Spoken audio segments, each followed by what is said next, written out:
Parliament ఎన్నికల ముందు తెలంగాణలో ఫార్మర్ పాలిటిక్స్ కు అన్ని పార్టీలు తెరలేపాయి. లోక్సభ ఎన్నికల్లో కనీసం 12 సీట్లు గెలవాలని అధికార కాంగ్రెస్ భావిస్తోంది.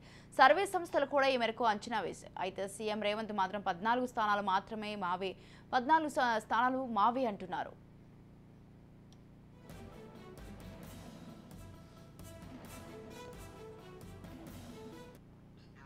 ఈ తరుణంలో బీజేపీ బీఆర్ఎస్ ఫార్మర్ పాలిటిక్స్ కు తెరతీశాయి. తెలంగాణలో ఇప్పటికే పంటలు ఎండిపోతున్నాయి, జలాశయాలు అట్టడుగుతున్నాయి. ఇక త్రాగునీరు కూడా కష్టమే అని కారు పార్టీ జోరుగా ప్రచారం చేస్తోంది. ఈ అంశాలతోనే కేసీఆర్ రాజకీయం మొదలుపెట్టారు.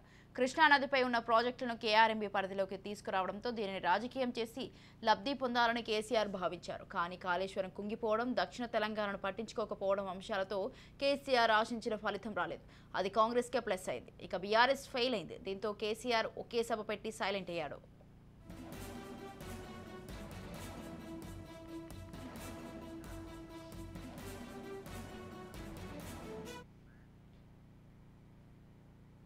ఈ క్రమంలో ఎంపీ ఎన్నికలు బీఆర్ఎస్ కు చావో రేవో అన్నట్లుగా మారాయి. ఒక్క సీటైనా గెలుస్తుందా లేదా అన్న సందేహాలు వ్యక్తమవుతున్నాయి.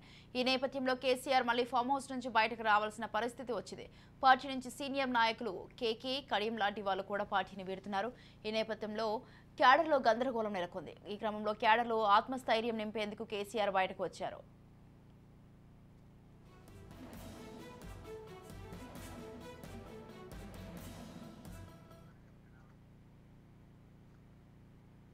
రైట్ ఈ విషయంపై పూర్తి సమాచారం అందించడానికి మా ప్రతినిధి ఫణిరాజ్ అందిస్తారు.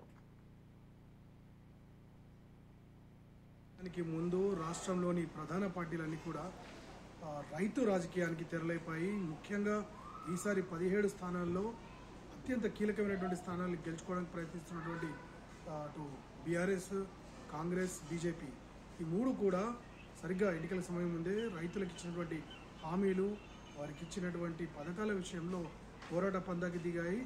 నిజానికి మొన్నటి వరకు కూడా అధికారంలో ఉన్నటువంటి బీఆర్ఎస్ ప్రభుత్వం ఏదైతుందో అసెంబ్లీ ఎన్నికల్లో ఓటమి తర్వాత పూర్తిగా కూడా నిర్వీర్యమయ్యే పరిస్థితి నెలకొంది.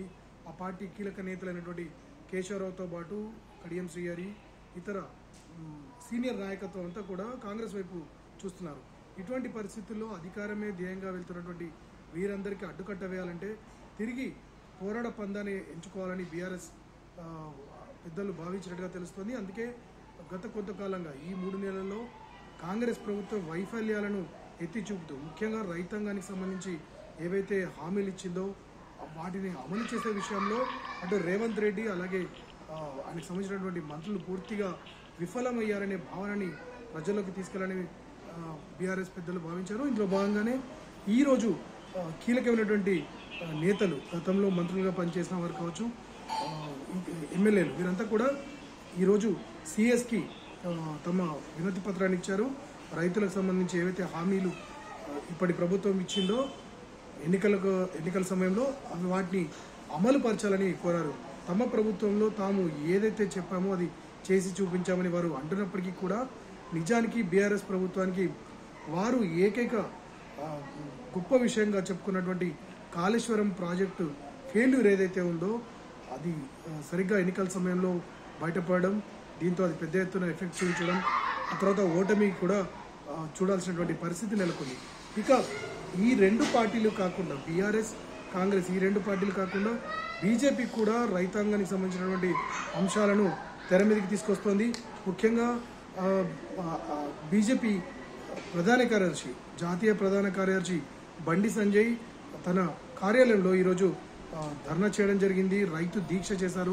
ఇందులో ముఖ్యంగా రైతాంగానికి సంబంధించి ఏదైతే హామీలు ఇచ్చిందో అటు సంబంధించినటువంటి క్వింటాల్కి 500 రూపాయల చొప్పున నష్టపరిహారంతో పాటు గతంలో పేర్కొన్న విధంగా రుణమాఫీకి సంబంధించి ప్రస్తుత కాంగ్రెస్ ప్రభుత్వం ఏం చేస్తోందంటూ దుయ్యబట్టారు. దీనికి పెద్ద ఎత్తున స్పందన కూడా లభించింది. ఒకవైపు ఎన్నికల సమయంలో ప్రతి పార్టీ కూడా పెద్ద ఎత్తున ఓటర్లుగా ఉన్నటువంటి రైతులను ఆకర్షించుకోవడానికి తమ మేనిఫెస్టోలో అనేక పథకాలు పెడుతూ ఉంటాయి. అయితే ఈసారి ఎంపీ ఎన్నికల్లో పూర్తిగా కూడా రైతాంగాన్ని ఆకర్షించే విధంగా 3 పార్టీలు కూడా ప్రయత్నిస్తున్నాయి. రకరకాల కార్యక్రమాల పేరుతో ముందుకెళ్తున్నాయి.